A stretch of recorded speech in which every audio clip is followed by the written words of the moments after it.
Welcome back to Definitely Not Definitive. I'm Ken. And I'm Bethany. And we're just a deadly duo in love that loves reacting to some death battle. Yeah, we do. So this is Death Battle, Black Adam versus Apocalypse, DC versus Marvel. We have a playlist for all of our reactions for this. And you can also get early ad-free access to our reactions on Definitely Not Definitive at Patreon. There's a link down below in the description of this video. Okay, are you ready to do this? I am. Poor Foxy just continues to snore, and I'm trying so hard to Hi. Hi, kid. Can we keep the snoring to an indoor volume? Black Adam, DC's ferocious champion of Shazam. Apocalypse, Marvel's baleful mutant conqueror. Anubis, Thoth, Ra. For over 30 centuries, Egyptian mythology spawned countless legends. And we've got comics' biggest baddies this side of the Nile. He's Wiz and I'm Boomstick. And it's our job to analyze their weapons, armor, and skills to find out who would win a death battle. You've heard of Gotham, the Mascara, Metropolis, just a few of DC's unique tourist spots. But there's another. South of the Mediterranean Sea and north of the Sinai Peninsula rests the sovereign nation of Kahndaq. While those spots have Superman and Batman solving crimes like it's magic, Kahndaq's got an actual magic man saving them, Black Adam. Long ago, Teth Adam and his people were enslaved by the conqueror Ebok and his army of barbarians. All he had left was his nephew, Amon. Upon fleeing certain death, the two stumbled onto the Rock of Eternity, a mystic lair that has defended magic since the dawn of time. Here, the two earned an audience with the lair's masters, the excellently named Council of Wizards. Seeing the Husband of Isis, purity brother in of little Osiris. Amon's heart, this wannabe Gandalf decked him out with super magic. And being the nice guy he is, Amon shared some magic power with his uncle. Spoiler alert, not his best idea. They returned to Kahndaq to free their people, but their methods reached an impasse. Amon wanted to use his powers to resolve matters in a peaceful fashion. However, Teth Adam desired vengeance, emancipation through slaughter. So Uncle Teth sat his nephew down, man to man, looked him straight in the eyes, and then frickin' killed him. Then used his borrowed power to steal the rest of the super magic. You know what they say?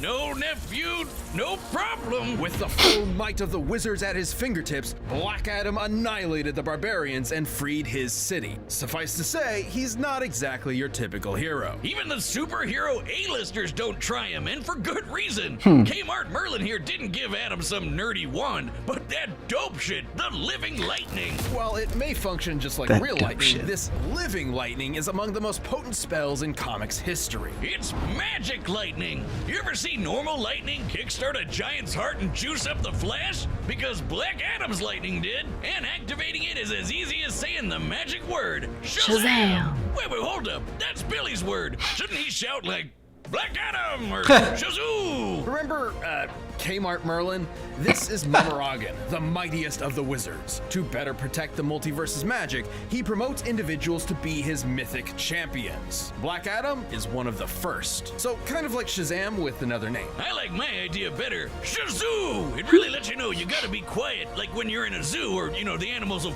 kill you. Wait, is that not a real thing? Can I talk at the zoo? But when Teth Adam shouts his magic word, lightning pours from the clouds, transforming him from meager human to wizard Jesus. And vice versa. Simply put, Black Adam is imbued with the powers of God. Well, gods, plural, as his gifts come from multiple mythological legends. At first, he got juiced up from the Greek gods. Zeus, Atlas, Herc, all those buff guys and gals. But it didn't really work out though, cause he kinda died. Yet Kahndaq craved for their hero's return. So Black Adam's most devoted followers collected all of his ashes and prayed their hearts out, this time to their own pantheon. Goodbye, muscles, and hello, bird people. Black Adam was reborn, now with the powers of the Egyptian pantheon.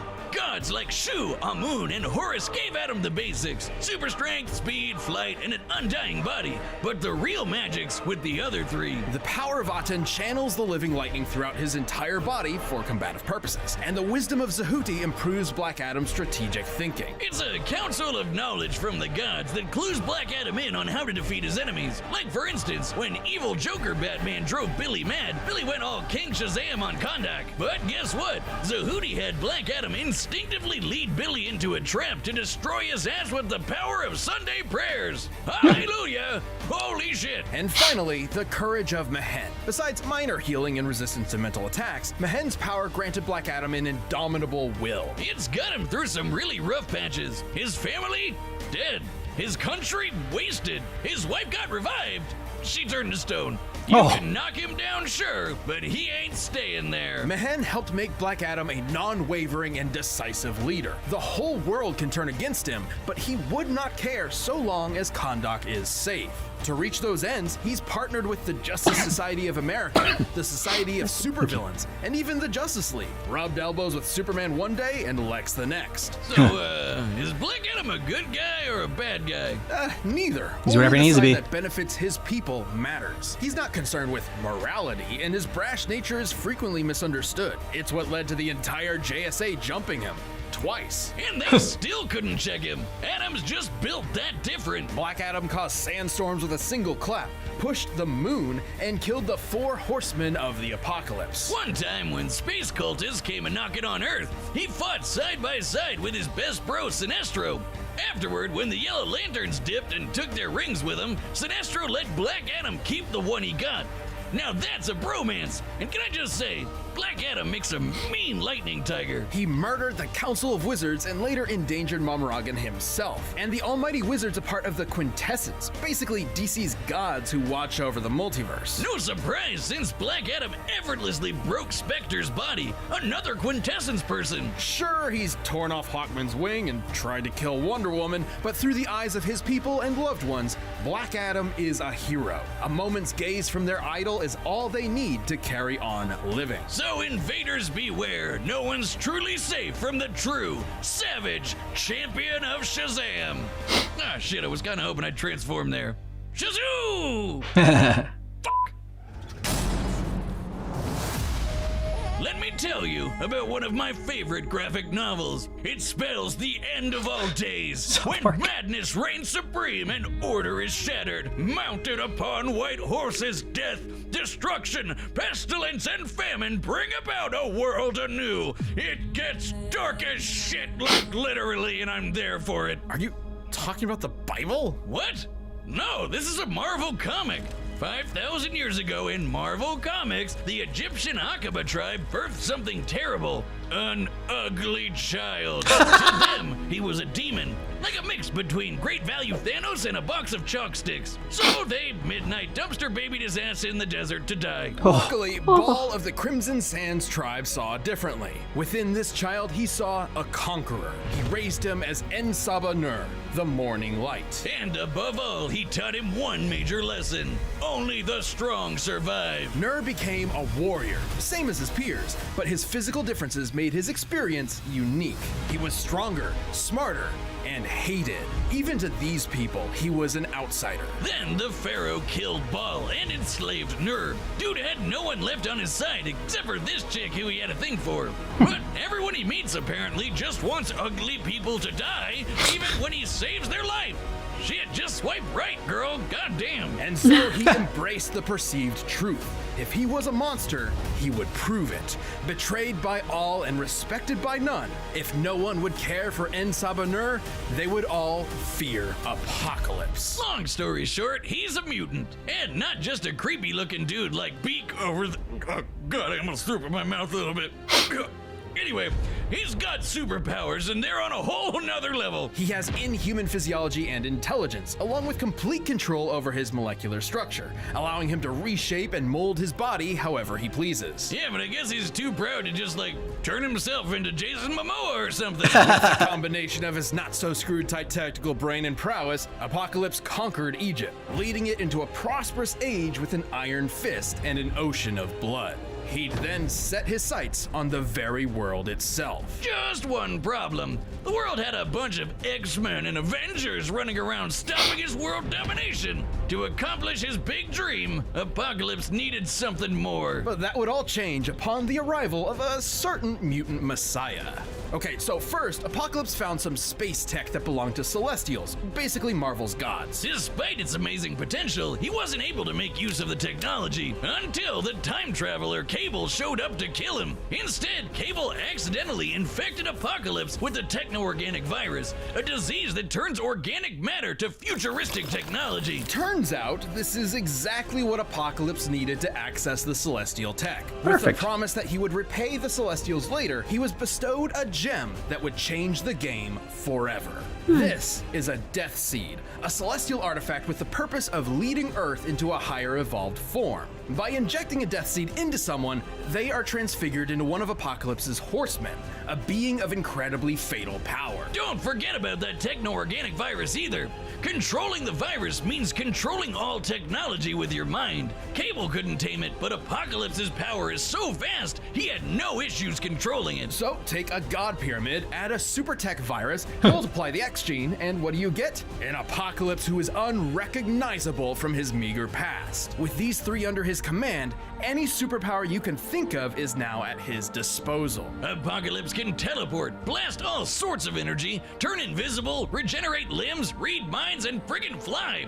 Look at him whiz! He's got his hands behind his back and he just doesn't give a shit. And most impressive is his ability to siphon energy. He once absorbed Cyclops' laser with his bare hand, the same laser that can Wow. split planets. It wasn't long before the virus incorporated technology into his molecules. With mere thoughts, he can construct fake bodies, entire robot armies, and even morph himself into a kaiju. At his peak, virtually no one stands a chance. On a bad day, Apocalypse bodied 6 of the strongest X-Men in a minute. His telepathy alone contends with Jean Grey, one of the greatest psychics in Marvel. He's out-muscled and outpaced both Hulk and Thor. And we all know how crazy those two are. We're talking about heroes able to destroy the Marvel Universe. And in an alternate timeline, Apocalypse even slaughtered a Celestial with his bare hands. His bare friggin' hands!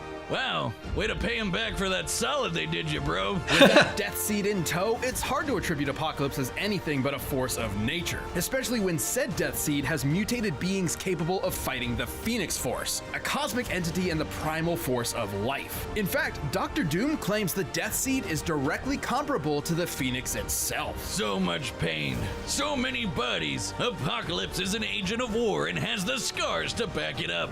And even when someone manages to take him down, so long as he's got blood, metal, and that Death Seed, he'll just keep coming back again and again and again. Ball would be proud, for what is more inevitable and more dramatic to the annihilation of humans than the Apocalypse himself? Ready? Ready. $5 on Apocalypse. 10 on Apocalypse. Okay. I started to write too big, and I realized I wasn't gonna be able to fit Apocalypse's for a full day. It's just APOC. So it's just APOC. I was convinced it was gonna be Black Adam, and then they did a great job building up Apocalypse, thinking like revive himself from a single drop of blood, basically like the same as like I don't know Wolverine and Deadpool. I don't know how either one's gonna destroy each other. I mean, in Apocalypse take on a Celestial, but I guess Shazam has the power of multiple gods, so that's why I should call him Shazam, Black Adam. Black Adam has the power of multiple gods. I wouldn't be surprised if Black Adam won. I guess between the two of them, I just liked Apocalypse more, so I also went for him. But I wasn't super convinced, so that's why I only bet $5. So they did such a good job talking up Apocalypse at the end there that I was like, I don't know how Black Adam could win. Like it just seems like Apocalypse has everything. Like he could take the full force of Jean Grey with no psionic shield. Yeah. His powers of psychic ability are basically in line with hers. He can revive himself from a single drop of, like they just talked him up so well. All that being said, if there was a path to victory for Black Adam, where I anticipate it could be is that they specifically referenced one of the gods that he has the power of being a god of strategy. So I'm like, okay, like if there's a way, I feel like Black Adam's strategic thinking could get to a victory, but if I had to bet on who's going to win more times than not, it would be Apocalypse. All right, the combatants are set, and we've run the data through all possibilities. It's time for a death battle! It's gonna be epic. Oh, I like this comic book opening. Yeah.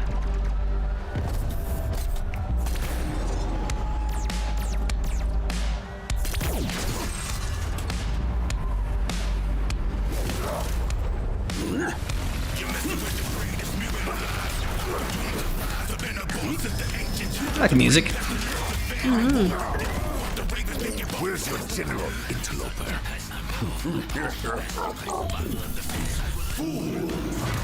Humans interlope on mutant sanctuary.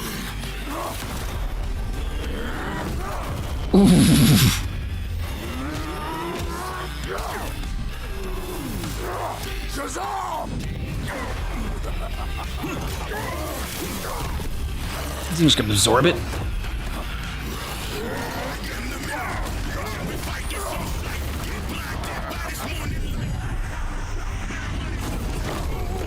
Just happened. Ooh. Your counsel will aid you no longer. Oh.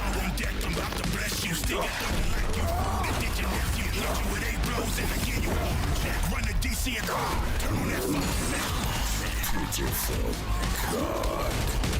Your kind will learn to fear me soon enough.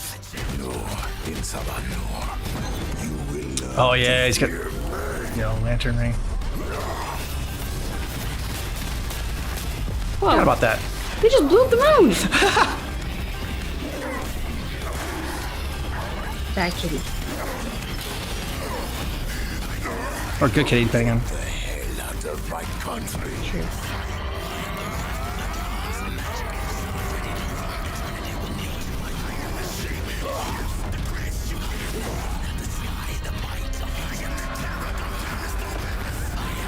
I refuse to relinquish my home to you heretics. Shazam! Ooh. Your hubris has failed you, Tiff Adam. Shazam! Oh, shit. Oh! Oh! The laughing! I never offered you a choice. Now, everything you've built will fall. Holy crap! That's one of the most vicious ones. Yeah, The end. I would think so. Wow, well done. Oh my god. Hey-o! And Sabanur sure brought the apocalypse to Kondak. And our camera, goddammit! Whiz, that's gotta be like, what, 30 whole dollars? Fuck, man. This result surprised us. For what it's worth, both Black Adam and Apocalypse displayed ludicrous levels of godlike ability. Both of their power supplies compared to cosmic beings like the Phoenix and Super Gandalf. And both fought heroes like Thor and Wonder Woman. Right, the victor could not be deduced by strength and speed alone. Rather, it depended on how their abilities countered each other. In that regard, Apocalypse held many advantages. For starters, he could one-up the living lightning. For almost any power Black Adam had, Apocalypse had a better version of it, and then some. Frankly, half of Black Adam's pantheon granted him abilities that Apocalypse possessed through his mutant genes alone, notwithstanding all his other abilities from Celestial Tech, the Techno-Organic Virus, and the Death Seed. Well, Black Adam did have something Apocalypse didn't. The wisdom of Sahuti, Big Brain God, could definitely clue him in on that Death Seed stuff. And without a Death Seed, Apocalypse would not have fared nearly as well against Black Adam's strength and tenacity. So to win, Black Adam would have needed to figure out how to destroy the Death Seed, but Apocalypse could defend against that and had way more options for his own victory. His telepathy got the best of Jean Grey, and there's no reason Apocalypse couldn't mind-read Black Adam. The courage of Mehen may have safeguarded him from mental attacks, Yeah, I thought that- but it never made him immune to telepathy outright. Ah. But most importantly, Apocalypse could absorb all of Black Adam's energy powers and turn him right back around. The living lightning may be enchanted, but it is still lightning. It's frequently displayed properties of ionized energy. Thus, there's no reason Apocalypse couldn't absorb it for himself. Plus, it's been shared between people many times before, and the more it's given to other hosts, the weaker the original bearer becomes. Hell, stealing the power of the living lightning is how Teth Adam became Black Adam in the first place, so Apocalypse could do the same. By slurping up Black Adam's He's magic, far weaker than Black Adam without his Apocalypse death grew in seed, though. power while Black Adam got weaker. It was only a matter of time before Black Adam was literally helpless against the end of all things. Black Adam may have been power Like how it's still incarnate, broken. but Apocalypse's wide With the array of tape over powers it. and specific counters to the living lightning meant he could rise to the challenge. Teth thought he had him until Noor gave him the boot. The winner is Apocalypse. Damn, that one was brutal. I think that was like is up there with Homelander and Omni-Man as far as some of them, like one of the more vicious death battle endings, fitting for Apocalypse. Yeah, I mean the first kick was bad enough, and then like his boot comes up, it's all bloody. Yeah. And it's just like, but then he keeps going. Then he picks the body up and makes him look out over the destruction that was his country. Then electrocutes him a little bit, and then, oof, and the laugh was in there too. Yeah. So like, yeah, it was that was a degree of brutal we don't always see in death battle. And I'm gonna have to up my game. I mean, you know, I've been the one being more conservative lately, and so it's been costing me. Gotta go big. You know, especially since we're doing epic rap battles of history in between here, so we're not doing as many death battles because we don't know the fate of death battle, what's going on with it. But yeah, so that was a great battle overall. I knew about Apocalypse a little bit from reading comics, but not to the degree of the information in here. So that was cool learning more about him. And Black Adam I only knew from really the Rock movie. Yep, same. I did not know much about either of these characters, but my frame of reference was the Rock movie. So let us know some more death battles to check out down below in the comments. And if you want all of our reactions to this series, we have a playlist for you. Thanks so much for seeing our reaction for the death battle, Black Adam versus Apocalypse, but just keep in mind That our reaction is definitely not definitive.